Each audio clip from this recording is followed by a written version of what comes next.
Hello and welcome to the 21 Pilots Q&A. Mark has done a good job of collecting some questions that you guys have submitted, and we are going to, for the first time, see them, react to them. We might skip it if we just don't like your question, so deal with it, I guess, right? I hope mine gets answered. Did you submit one? A couple. Really? But we'll see. I don't think we saw that, did we? You didn't choose mine? It might be in there. I don't know. I don't think we saw that. Yeah, we can see them all, you know. All right. Which, well, you know, sorry if you submitted one, we don't get to yours. you know. I'll just ask you after this. Okay, yeah, off camera, maybe. Yeah. All right, let's start with our first one. For fans who are traveling to Columbus for your Ohio State University show, what is one landmark or something that is uniquely Columbus that we should stop and see? That's a good question. Tyler's house. Let's maybe not do that. All right, don't go there. Let's maybe not do that. Let's not do that. Well, I would say Target. Ooh. Yeah. They got everything there. Yeah, they're doing well. Yeah, skincare products. They've got food. Home items. Home items. You could get a chair, an office chair. I like the North Market. Yeah, heck yeah. There's all sorts of food there. Yeah, go to North Market, I guess. Yeah, just don't come to my house. Yeah, don't go there. All right, let's go to the next one. This is a tweet. It says, how often do you guys hang out when not actively touring? Do you guys prefer to call or text? I'm a caller. I'm a texter. Yep. So, I haven't seen you in a while. We haven't talked in a while. I miss a lot of calls. He doesn't respond to my text. It doesn't go very well. No. Yeah. How often do we hang out? I mean, we do bonfires and stuff. Yeah. We're like constantly together on tour, and we tour most of the time, so I feel like we're like together most of the time. And then, yeah, it's like we'll hang out when we're off tour, but it's not like every day. I mean, should we just tell them that it is? Here's the thing. Our wives have a house together, and we live together, and that's just how we do it. It's just a thing. Yeah, so we do hang out quite a bit. Another tweet says, what are you most proud of about each other? What is Tyler most proud of Josh for, and vice versa? Okay, so I'm proud. Proud of me for in for general, something? like in life? I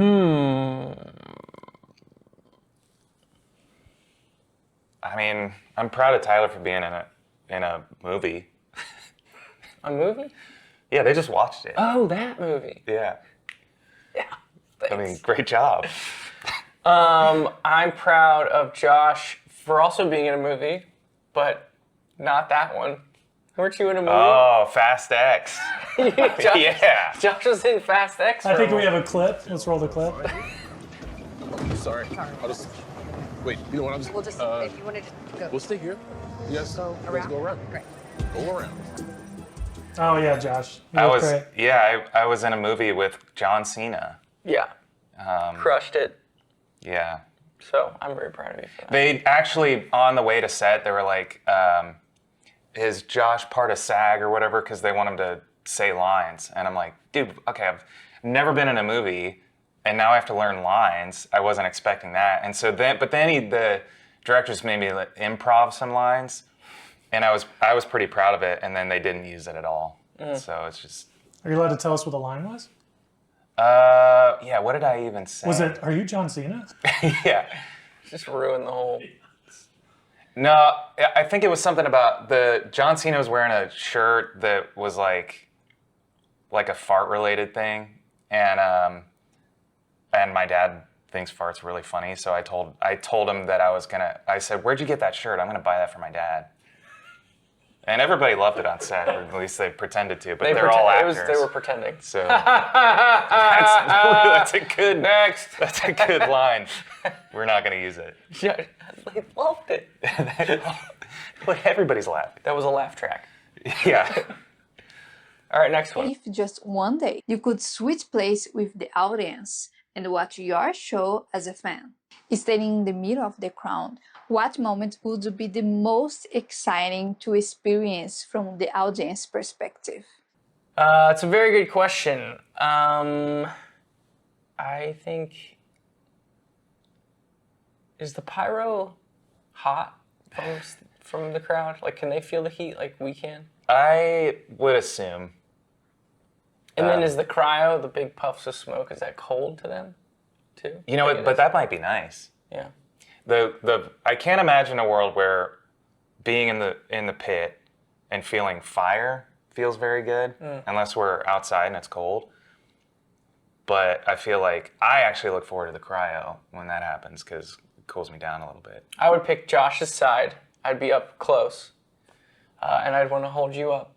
Wow. Just to see what you look like from that angle. Bored. I can't see anything. This is awful. Yeah, that's terrible. Yeah, that's a good one. Why do you play music? Why do you play music? Whoa. I mean, best question so far. Yeah. I mean, it's mostly like get girls and make a ton of money. Yeah. That's really it. No, I think that it is interesting now looking back, over a decade. It was never like the money thing was never even didn't even think about it. I didn't even know if there was money to be made playing music. And I'm not just saying that to sound pure in our pursuit of our dream, but I don't know what it was. It was something for me as a songwriter, just being able to talk about things that really helped. And it's just a cool feeling knowing that a true blank canvas is an endless possibility of anything. And that's what, being a creative person gives you. And so we just loved that, like, oh, we can make a show or an album, anything we want. That was exciting. So it's also such an outlet that kind of like requires all of your mind. And I remember when I started playing drums, it just took like everything to figure out how to do it. And it was like doing that for a few hours a day was just so much better than anything else that I could be doing. And it just kind of became an obsession, and it's just really fun. Do you personally have any songs that you connect with something very emotional or maybe a hard time in your life? And if so, does it stop you from playing it live or maybe helps you when you get that out on stage? That's a good question. I don't think there's any song that's stopped me from wanting to play it. But I think it's mostly because a song can kind of shapeshift what it means to me as my life goes on. I think the first song that came to mind is Backslide, and I know that we don't play it every night, but that one to me, lyrically, is kind of the most representative of kind of where I'm coming from now, and that's definitely one that, oh, that's fresh. I remember that. That's right there. That's within arm's reach of where I am currently. That and Center Mass to me is like still fresh. So the meaning of it hasn't really morphed too much, and so but at the same time, it only I think I only enjoy working through it again. My question is, were there any songs on Breach that were meant to be on Clancy, or did you just scrap the whole idea and start fresh with a new album? But if there were songs, what songs were they? This is when I pull up Spotify to figure out which songs are on Breach and what songs are on Clancy. Well, Garbage. Yeah, Garbage was supposed to be on Clancy. There's another one on there. Yes, but what was it?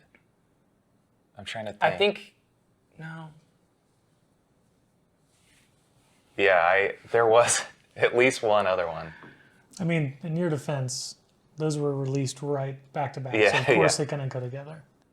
I definitely had parts of Drum Show done Yeah. that was not ready for Clancy. I mean, I had parts, obviously, I had parts of the contract as well.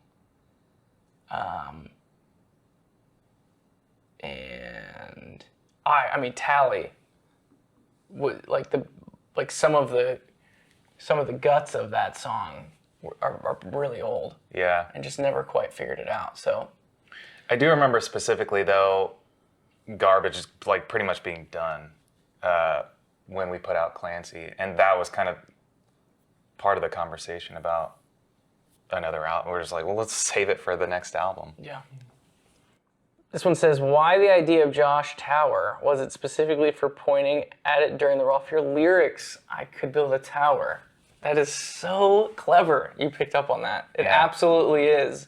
In the bridge of RAWFEAR, there's a lyric about I could build a tower, and I wanted to reference something when I did that because it's one of my favorite lyrics. And so, what better thing to reference than your friend really high up in the air on a tower? Yeah. So, and I think that paired with, it was Josh's turn to climb. Yeah. Tyler's risked his life enough times climbing that it's great time for me to finally do it now that I have a kid. Hypothetically, Tyler, Josh, you wake up in the other's body and you have to play a show. But before you swap back, you have to play one song. So Tyler has to play the drums, Josh has to do the lead vocals. What song are you choosing and why? You can pick individually or you can try and settle on one, but I'll let you fight that out. That's a great question. I know mine. Okay, on drums? Yeah, it'd be the Can't Help Falling in Love cover on the ukulele. Yeah, that's great. Right? Yeah. It's usually where you would get nail to it. take a breather a little Yeah. bit, and I get to, I would, and you'd be up there like, oh no! My friend's not even on stage. Yeah. I'm like mouthing the lyrics to you. Yeah. You have a microphone that tells me the lyrics. We've talked about this before. There's no way in the world any of our songs could ever even become close to executed if we were to swap. Yeah, it is true. Oh, and it's just singing? You know what? I bet I could teach you House of Gold, and you could probably teach me House of Gold. I bet we could. If we had like an hour of practice, I bet we could probably. pull that one I off. think we could do that. That's my pick. Yeah, that's a good one. I feel like I maybe would want to go with something that has like a little more, something where the vocals aren't out in front as much. Wait, hold on. So if we're swapping bodies, though, we have each other's like I guess that's talents. I think it's a Freaky Friday situation where it's like Freaky it's Friday. a Our brain brains are the swap. same. I think it's a brain swap. Like you keep your brain, so you don't have the skills. Oh, you don't have the skills. Yeah, Is skill in the brain? absolutely. Is it? Yeah, I think. I'm not thinking up there. I guess I would still have an advantage because I would still have his voice.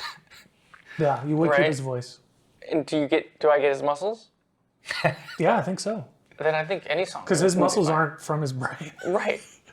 He doesn't so think them up. center mass. The hardest one. Oh man. What advice would you give to aspiring creatives in today's arts and music scene?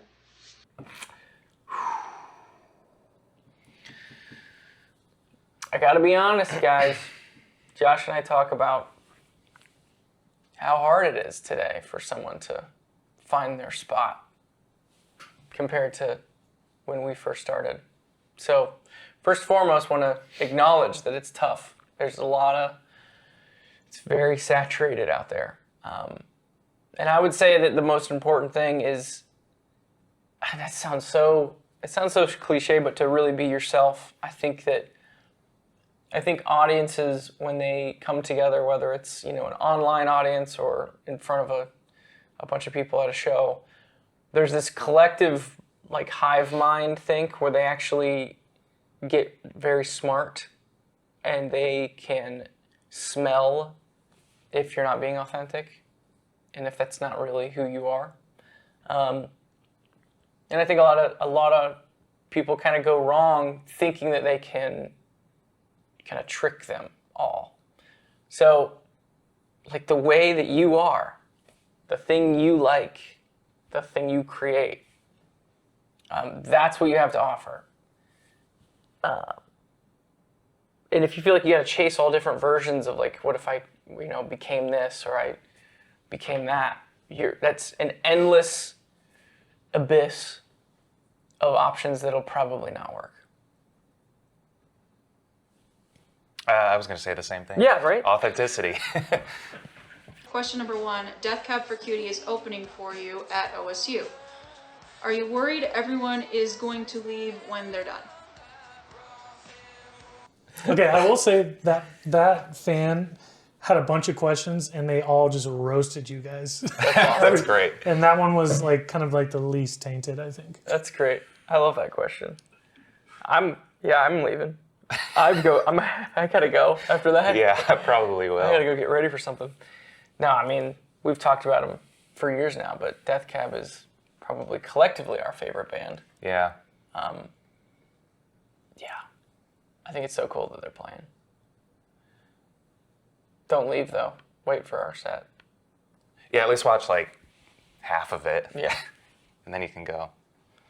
Great question. If you went back in time and had to show Vessel era you a song off of your discography now, which song would you choose to show them and why? Oh, wow. Great question. Yeah, man, I wonder what we would even think of it at that point.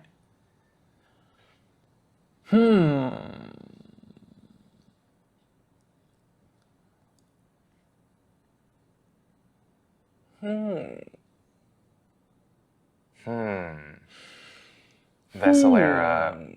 Show them any song after that? Or is that what she asked?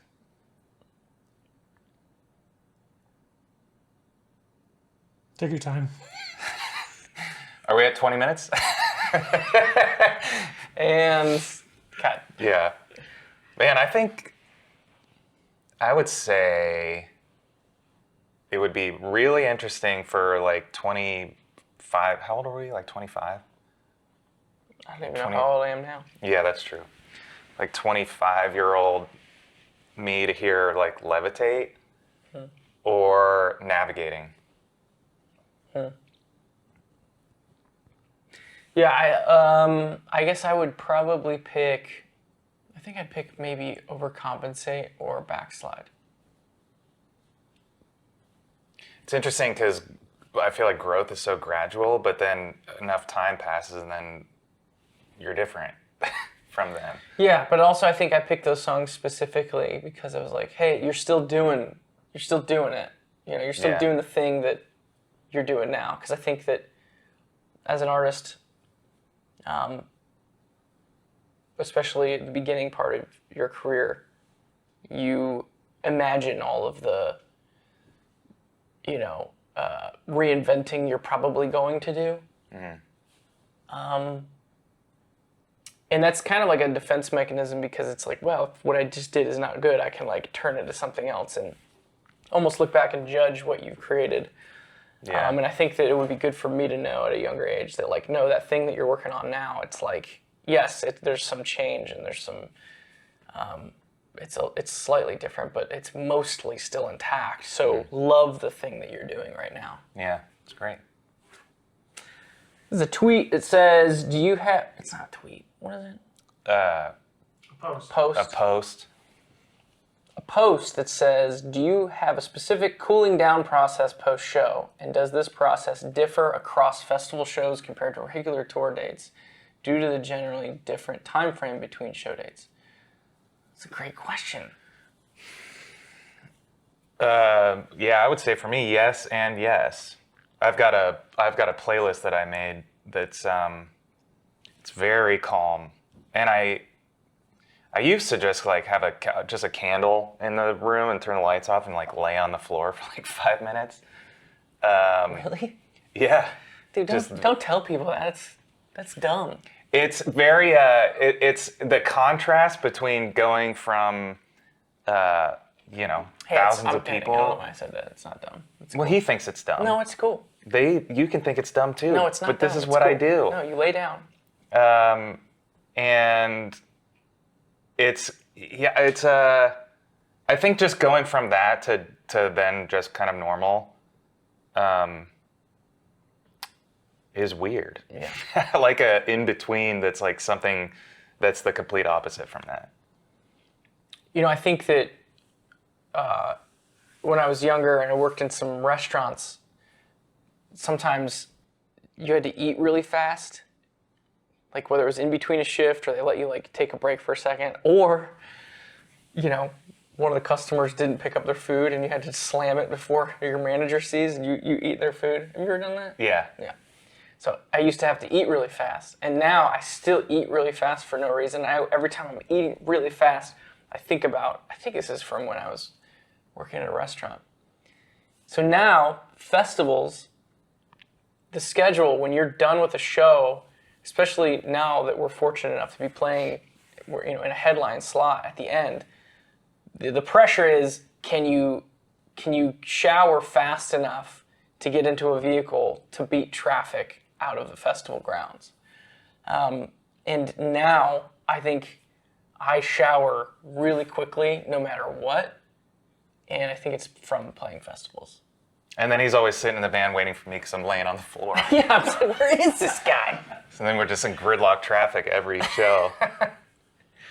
Yeah, I shower too fast sometimes because then I done, clothes, and I sit in the car, and then I'm like, I think I'm still sweating. Yeah.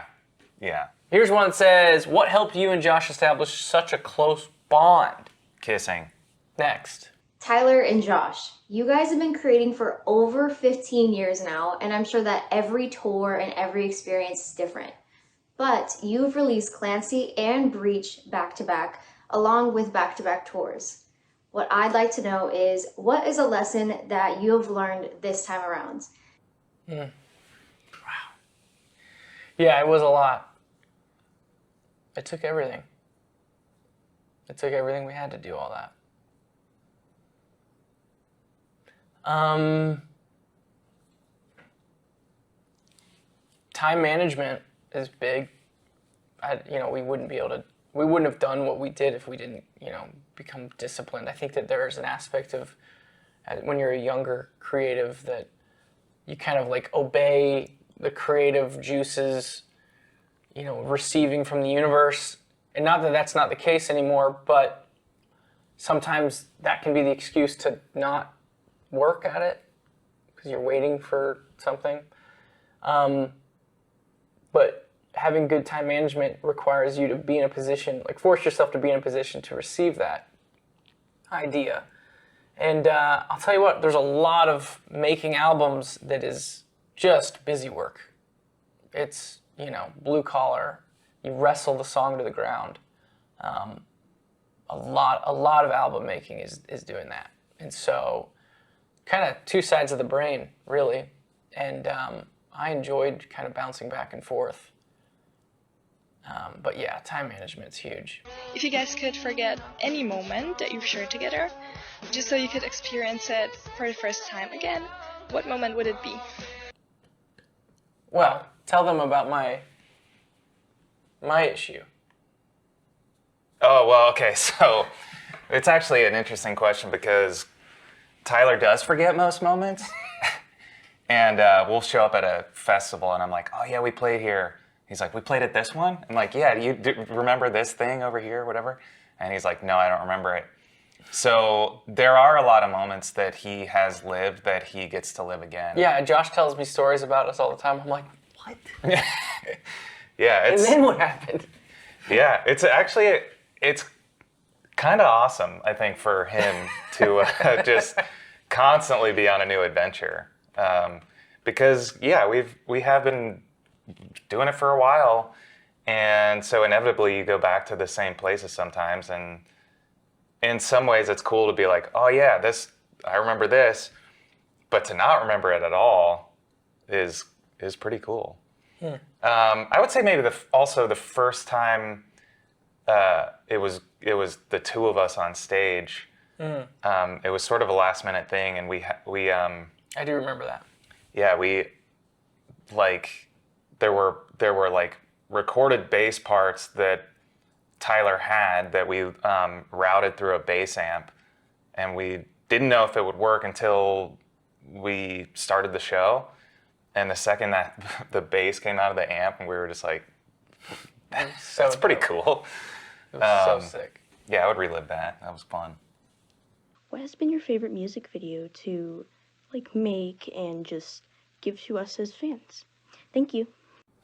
Oh wait, her name is I hate Tyler Joseph. Wow. I was like, oh, that's so sweet the way she said that, and then she's a jerk. No, good question. I actually, speaking of hate, I hate music videos. Sorry, they're hard. It's so hard. It's the hardest part of what we do, I think.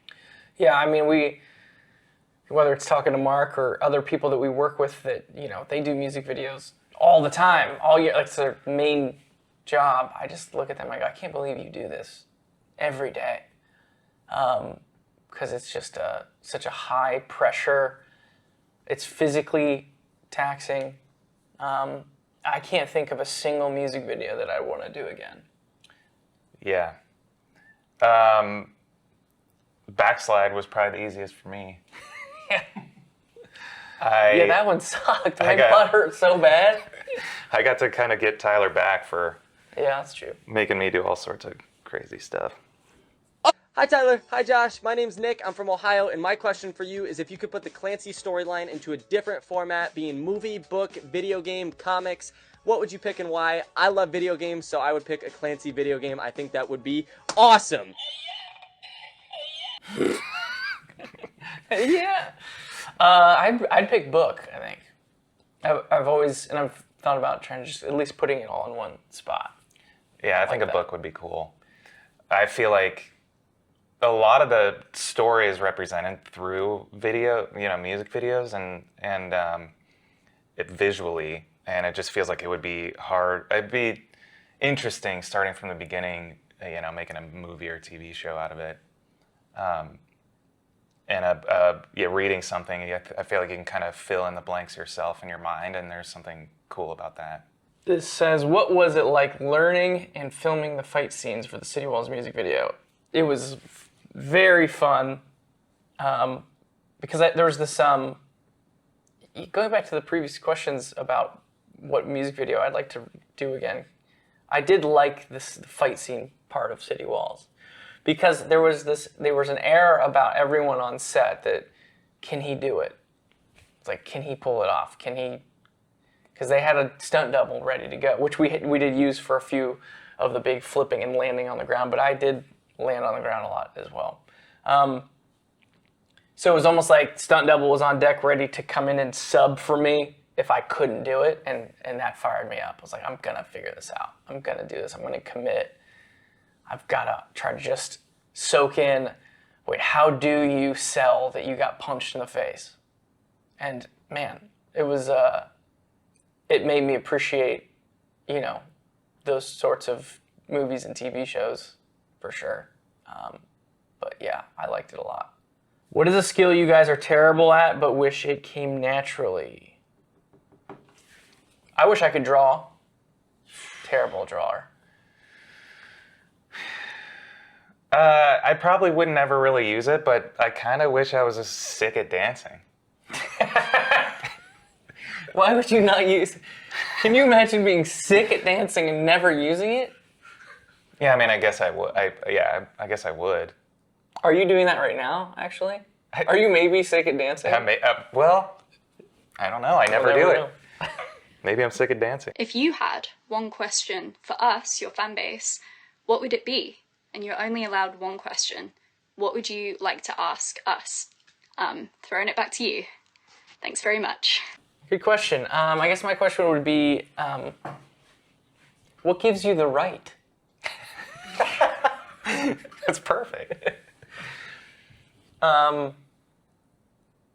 Who do you think you are?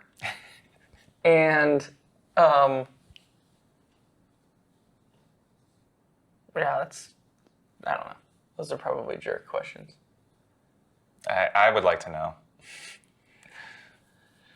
No, questions for the fans.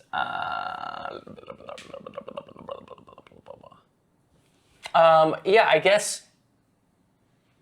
Man, I when writing a record, I'd just love to know which songs you're gonna like and which ones you won't. Because I every time I feel like I kind of can anticipate it when a record comes out, I get thrown for a loop. And then also set list. I know that like some people are very vocal about which songs they wish were on the set. But there's a lot of like I would love to create the perfect set list for the audience in front of me.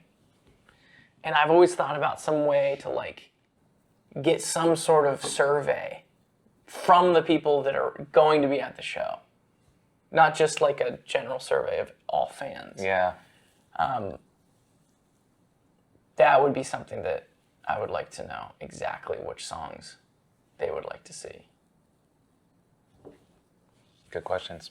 You know how the fans gave the Bunny and the Drag Pack music video, example, a name, and that name being Jasper? What do you guys think of that? Do you like Jasper as a name? Is that his name? Does he have a different name? Tell me. I like Jasper. Actually, that was a nickname my dad gave me when I was a baby. Jasper? Yeah. I never knew Yeah, that. it was just like some home footage of me like at 3 or 4 months or whatever. He's like, "Hey, Jasper." I was like, "Why did you call me that?" He's like, "I don't know." That's amazing. So, yeah, I think it tracks. That works then. I like it. And for this last year, I've been traveling around the world with my friends just to see you guys perform, and I met so many people who also do the same thing. My question is, how does it feel to know that your music has helped so many people from everywhere and that they are willing to go so far away from their homes just to see you guys perform? Man. Yeah, I mean, I feel like music has been, it's changed both of our lives. And I remember like early on having conversations with Tyler about that and how it's like, well, I want to play music to maybe have that effect on somebody. And so I guess hearing that, that's pretty wild. I hope that you're traveling safely and getting enough rest and hydration when you do that. But thanks for coming to the shows. And I hope that you don't get bored of it. I think that's something I think about. If somebody tells me they have been to more than one. But man, that's cool. Thank you. What has been the most difficult music video for you guys to film? It could be lore related, it could be even just like the most random music videos, has nothing to do with the lore, just like what has been the most difficult video in y'all's career to film? The most difficult. I mean, Mark, do you think you have one that's the most difficult? I mean, the outside was pretty tough just because like it was anything that's over 1 day of shooting, like feels impossible. I mean, City Walls was like 5 days, but it was on the studio, but outside was like going down to the beach, laying down on the beach, doing the stuff with the bishops like at 4 o'clock in the morning. Yeah. Yeah. Some of the cold ones. And the outside was actually a lot colder than Yeah, it was. I mean, my feet were, well, I was in the ocean. Yeah. But the cold ones that's hard. Yeah, Heavy Dirty Soul, we were outside for like 10 hours in 8-degree weather. And that was pretty brutal. Yeah.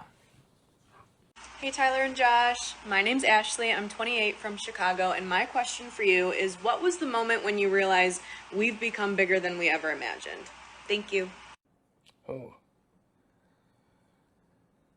I think it was the moment that I found out that Josh was asked to be in Fast X. That was bigger than I ever imagined. That's way bigger. Yeah. My buddy is doing it. Yeah. Just out on the silver screen. Was John Cena bigger than you imagined? Bigger than I ever imagined. Actually, John Cena was bigger than I ever imagined. Yeah. Yeah, I mean, I think that when we started seeing, I thought there was a moment, I forget which festival it was, but where, maybe 6 or 7 or 10 years prior, we were at the bottom of the poster in a really small font, and someone put, the next poster, the most recent year that we had played the festival, and we were at the top of that poster. And I was like, that's a great representation of what we accomplished, and that was a really cool feeling. So playing festivals is kind of that moment where you're like, whoa. Because when you're on your headline tour, it's like your own people, your own bubble, and you could kind of like convince yourself that you're dreaming the whole thing. A festival, for some reason, you're rubbing shoulders with other artists in so many different cultures and different countries that it forces you to realize, like, this is crazy. Yeah. This one says, is there any new media like music shows, games that you guys have been getting into lately?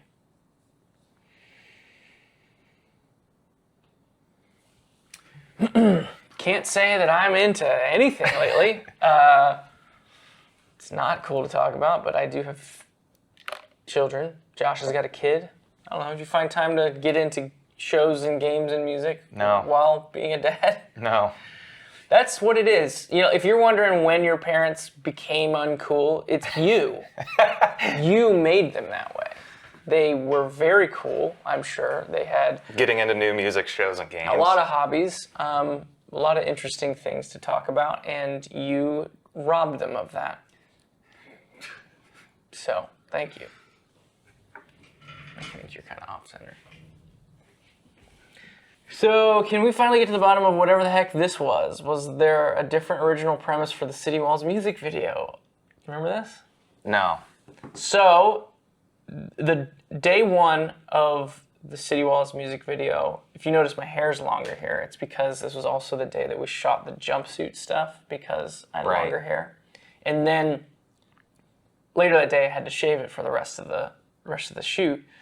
But before I did, we cut, the director Jensen was wondering, should we have some performance shots of you guys playing throughout the whole music video to help kind of keep things moving performance-wise. And so they set up a spot for us to perform. And when we got into the editing portion of the music video, we realized we just didn't have any time to throw in these performance parts because the storyline was moving so quick.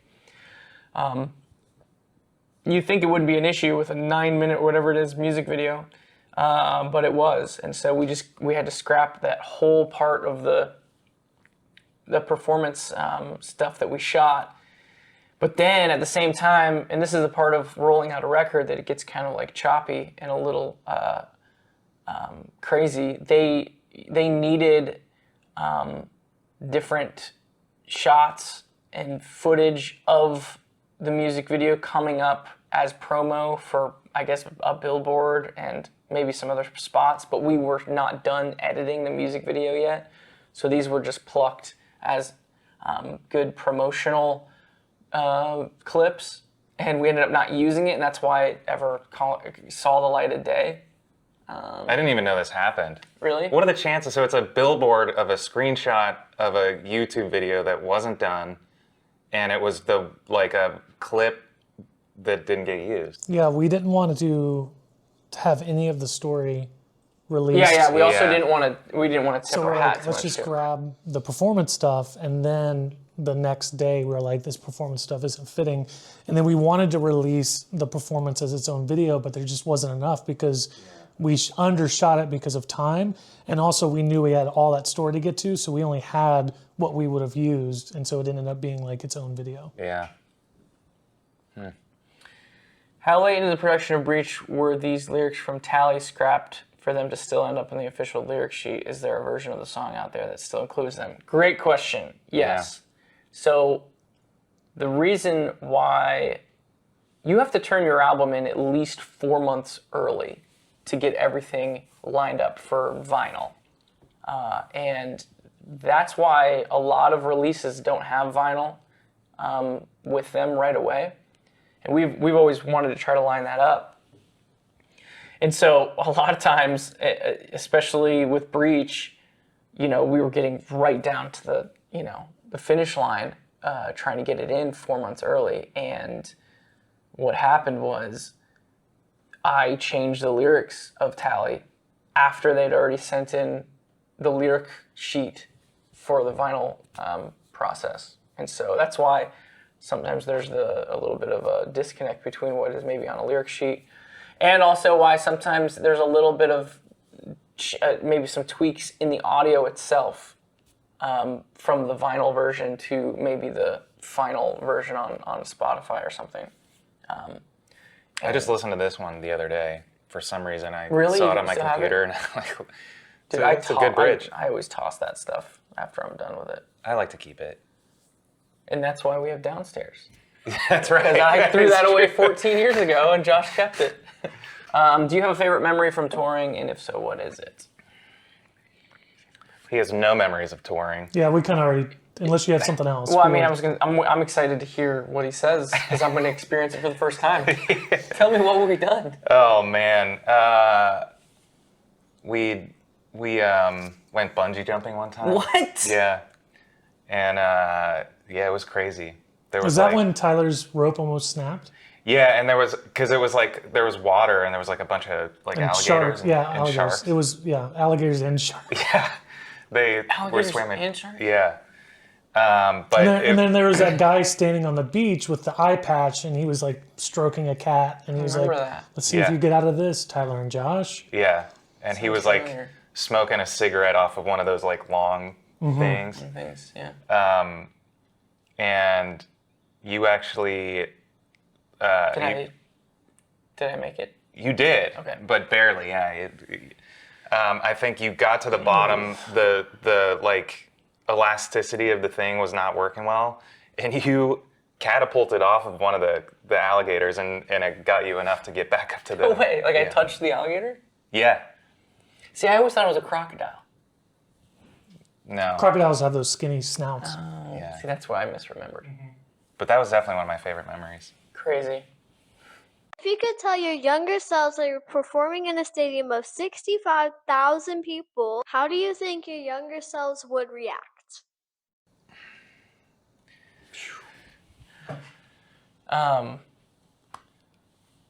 Yeah, it sounds very nerve-wracking when you put it that way.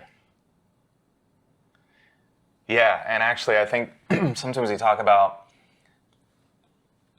There was definitely a good portion of the beginning of our career where we're just playing small venues, but that was so important for, like we would go up and play the next biggest one or whatever. But we learned so much in those rooms, and so I think if we were just to know right away that we're going to play in front of 65,000 people, I guess I would hope that we would still play all those same shows in between, because I think the amount of time that we've spent doing that has prepared us to be able to play a show like that. But I probably also wouldn't maybe believe it. Hi, my name's Jack. I'm a Dutch clicky, and I've been a fan since 2014. So mostly from my screen, I've watched you grow from smaller venue shows to even these big shows you do these days. But that does raise me the question, if there's anything you could bring back from the small venue days, what would it be and why? We've talked about this. The smaller shows give you more opportunity to like have more authentic interactions verbally with the crowd. Is where there's a certain number that the crowd gets to where, whether it's like a funny quip or a question or like, any sort of maybe comic relief or a humorous jab, at a larger crowd, it just doesn't work. You kind of have to stay focused up on what you're doing. But with a smaller crowd, you can kind of have more of those interactions with the crowd. We miss that. Probably better drum fills in smaller venues too. Yeah. My first question is, what goes into preparing a song to play it live? Like, how do you guys fit it into the set list? Other things that you need to do to get it ready for a live audience? That's a good question. We're very intentional about tempo, like what BPM it is, and if there's any way we can connect it to a previous song or connect it to the next song. We like to consider what key the song is in. We put the song in a bit of a playlist and listen to it and try to get a feel for whether or not it feels right coming out of that. There's a lot of work with the stems and the tracks. I think that my least favorite parts of shows, Josh and I have talked about this a lot, when we go to other people's shows, is just kind of the dead air that happens in a show that doesn't need to be there. Sometimes it's nice for the whole room to take a breath, but we like to make everything feel like it's a flowing stream of consciousness up there. And so yeah, it takes a lot of work to it really starts out me on the piano playing the chords of one song and trying to figure out how can I get the next song to feel right from that song, or how do I pass that song off into this one. And so it's a different type of creative thing that it's different than making an album, but at the same time it's almost similar. Like I look at our sets and our set list. It's almost like a mini album in itself, the type of musical decisions that have gone into it to try to make it feel right.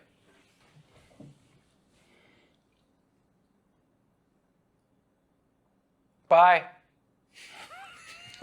I mean, see ya.